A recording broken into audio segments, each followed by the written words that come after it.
What's up, Waxhaw? Welcome to the Roots and Relics podcast. Today we have a very interesting guest, Gladys Kerr. She's here to tell us all the things about Waxhaw from way back when. She's original here in this town. A lot of stories to tell, telling us about what it used to look like and how it's really changed over the past few years. She even has a little poem for us. Great episode. Check it out.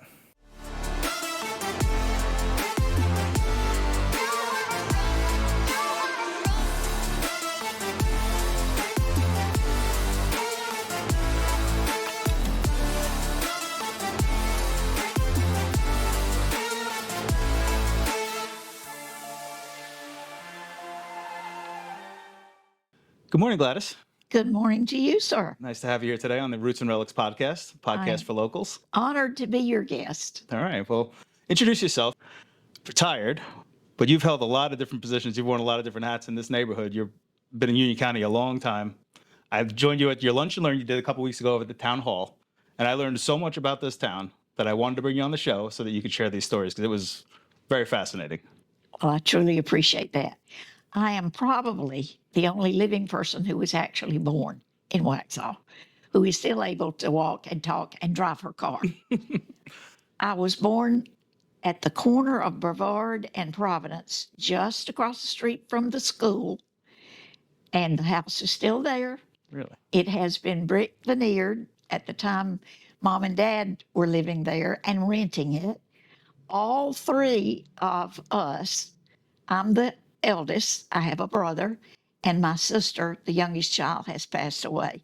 We were all born in that very house. Waxhaw always had a doctor. So when I was 6, Daddy was offered the opportunity to purchase a house on King Street, which is just one street over from where we were. So we walked with our household goods across that little field, moved into the new house. Of course, some items had to be put on a truck. But what was so fun for me, John, being the eldest, and my mother was a school teacher, but my daddy operated the farmer's store, which is now Maxwell's Tavern, right on South Main Street.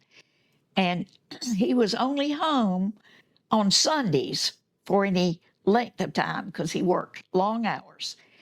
But Mom made sure that we were read stories and that we played games that would be helpful to us in our learning.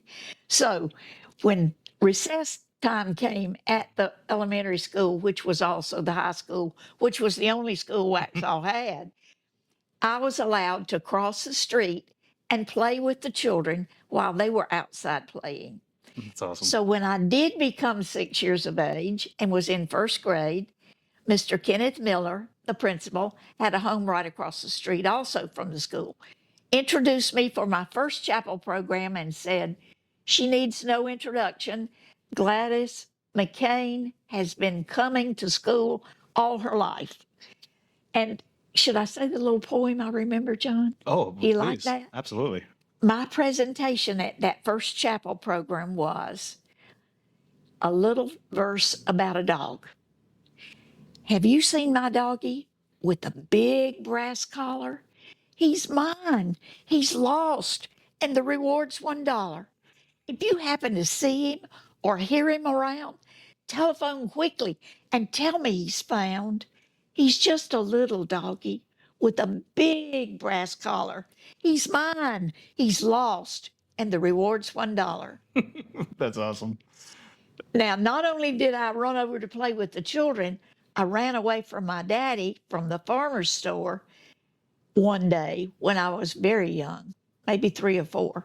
Okay.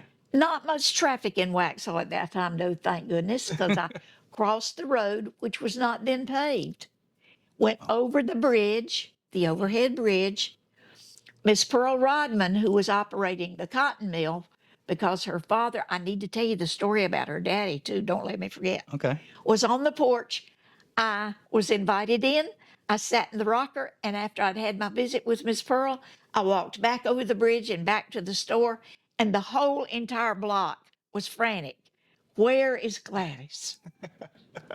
So when you were referring to the Rodmans, you were talking about the Rodman house right over by the brewery now. Absolutely. Okay, wow. Right across from the brewery. Okay. And the house in which we are located now has a nice portrait of Mr. J.L. And the story I wanted to share, not only did he operate that mill, he had lots of farmland.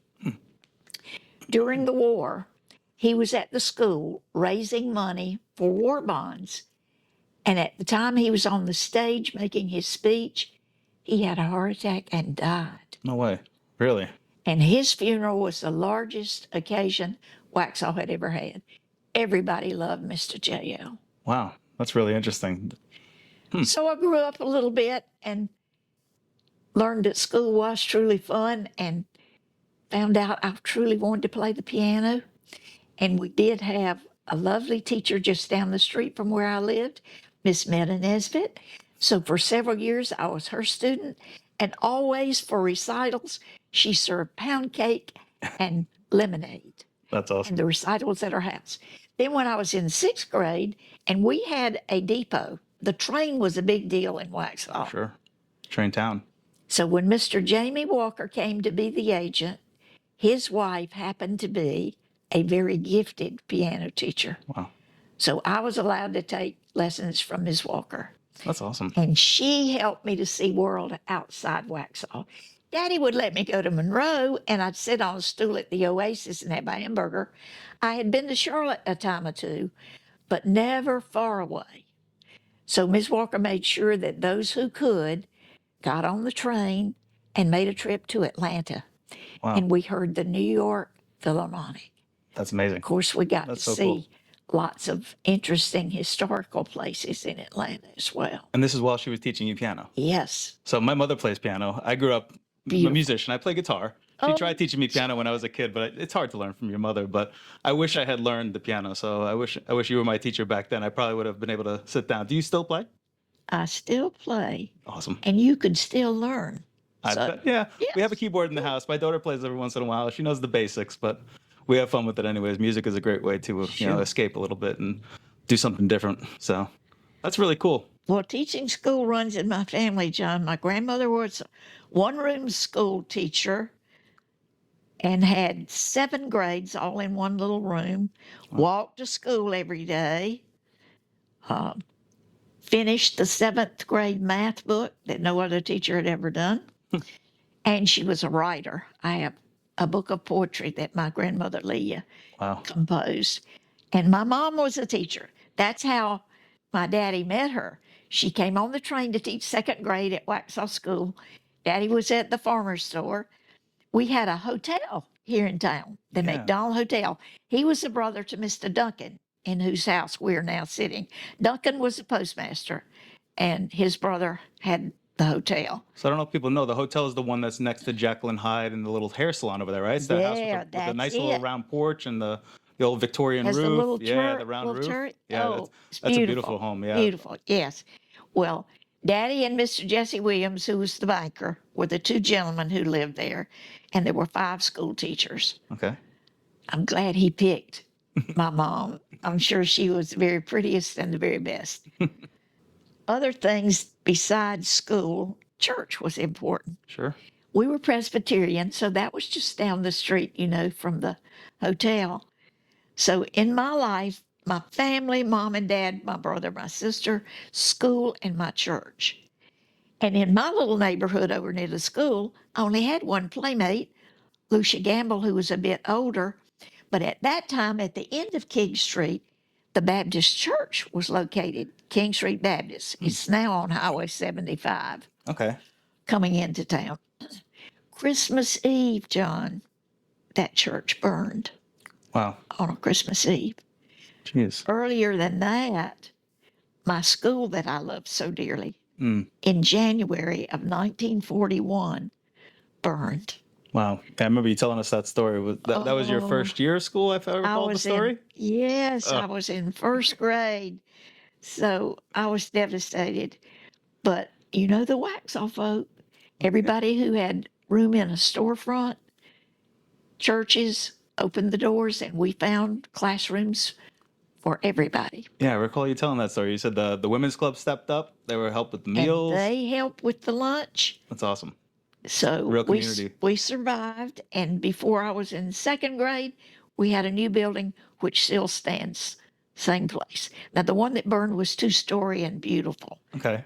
a beautiful structure. And this is Waxhaw Elementary School And this on was the Providence. whole thing. Yeah. It's called the Alternative School, the Providence Alternative. Oh, So students from all over the county come to school here now.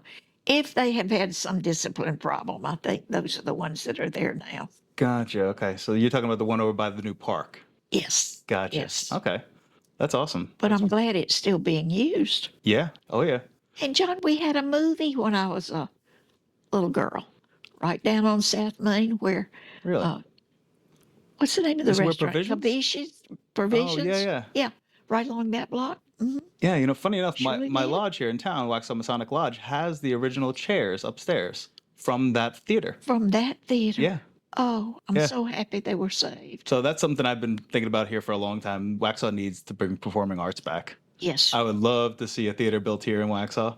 In fact, we have a couple guests coming on from different play groups in the neighborhood, and hopefully we can get something going here in this town. But I know Because Waxhaw has a play group there's now, a I couple think. now. Yeah, that's awesome. I'm really excited. We got a new park. We maybe we'll see some Shakespeare in the Park coming up in the next couple of years. I'm going to try to convince them a little bit. I hope so. And please bring more music. I yeah. know we do jamming on the tracks, which I love. Sure. And with the new downtown part, they Yeah. have a little amphitheater, I think. I'm going to bring my band out here. I play in a little bluegrass band now. Good. So- I'd love to hear that. I'd love to bring Let that out me here know. to town, and we'll do something out here under the water tower perhaps one day. That Be would fun. great. Now, I call it the water tank. Water. That's right. And I have corrected several people and probably should not. It's the okay. teacher. It's the teacher in okay. me, I feel like I have to let you know. Sure. Let you know. But I try to do it very kindly. It's the overhead bridge and it's the water tank. So the chimney at the cotton mill, if you're coming from that direction, Yeah. you know you're almost home. Gotcha. And you get downtown, the Belt Building, which is now the Waxhaw Women's Club building, Right. the overhead bridge, and if you're coming from Charlotte, you look for the water tank. Okay.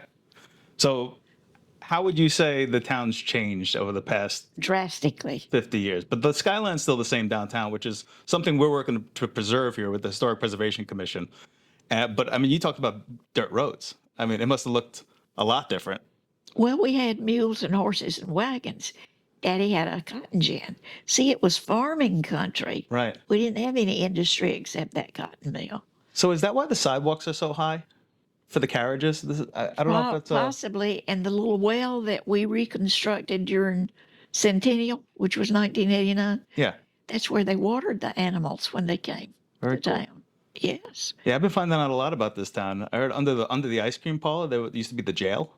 Yes. That's a really That was interesting kinda one. scary. I know Yes. that's something people don't recognize. They walk over that sidewalk Yeah. all the time, and You're very near the jail. Yeah. there's a whole city under our streets, in some way or another. Main Street, thank goodness, looks just like it did Yeah. on the exterior, Mhm. same as it did when I was a child. And I'm so grateful for that. Hope they never change it. But we had grocery stores, Right. we had gas stations, we had 2 cotton gins, Yeah. we had the train depot, Okay. and there was a drugstore on the corner just down from where we are now. Mm-hmm. And the hotel I mentioned, a little further down.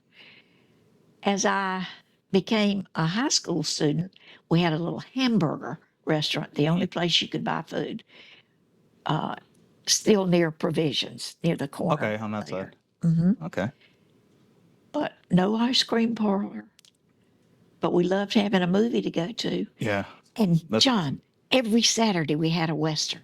Really? It was always a Western Well, I've never movie. heard about this. with an love Westerns. ongoing serial. So you had to go every Saturday to see what happened in the next episode. But we had wonderful movies. At that time, a lot of musicals, Yeah. Oklahoma and South Pacific and all those grand things. My Fair Lady. But Gone with the Wind, Yeah. which is about 4 hours long, they actually let school children leave school, and Really? come during the day to see that. Well, that's amazing. That was good. Well, I know for years you were involved with the Listen and Remember. Absolutely. From the get-go. I happened to be president of the Women's Club at that time, and we founded the Waxhaw Historical Festival and Drama Association, which meant the Women's Club had to really do the work, you know. Okay. So we served meals, we made costumes, we were in the choir. I played organ for Really? the pageant. Over 30 years we did. Can you give us a little idea, like a little summary of it's- what it's about? It's from the time that they immigrated from Europe to America, came down the wagon trail from Philadelphia to the Carolinas, and the only people in this area were the Waxhaw Indians. Okay. And I was fascinated to learn the Waxhaw Indians did not live in teepees like I had seen pictures, but in little round birch bark huts. Interesting. And we started a little village out at the museum, and the pageant, the Listen and Remember, was done number one on the street, Wow. North Main, right in front of the Okay. location of the old woman's before we moved across the street. So the train did not blow the whistle that night. We asked please as they went through town. And the choir, of course, were people from church choirs. Everybody was a volunteer. Nobody got paid except the director, I think, maybe for expenses. And a history teacher actually wrote the script, Okay. assisted by one of her students. We had a lady who was very talented musically, composed original music. Wow. The name of the drama is Listen and Remember. And Okay. it tells the story of Andrew Jackson Interesting. and terminates as he becomes president. Wow. So this is really Waxhaw's origin story. From finding the Indians to settling the land to having Andrew become president. Museum of the Waxhaws is doing such amazing work They to kind of just tell had a these stories. wonderful reenactment for the Oh, I know. I went out there. I Revolutionary did some interviews. Battle of the Waxhaws. That was fantastic as well. I'm so But proud. listen they and did remember, I wanted to bring that up because I know you were involved with it for so long. I And was. I'm a big Thank fan you. of the performing arts. I would love to see more of that stuff happen around here. But I got to check out that story now. And we had Scottish games for a Really? long time. Scottish games, like what?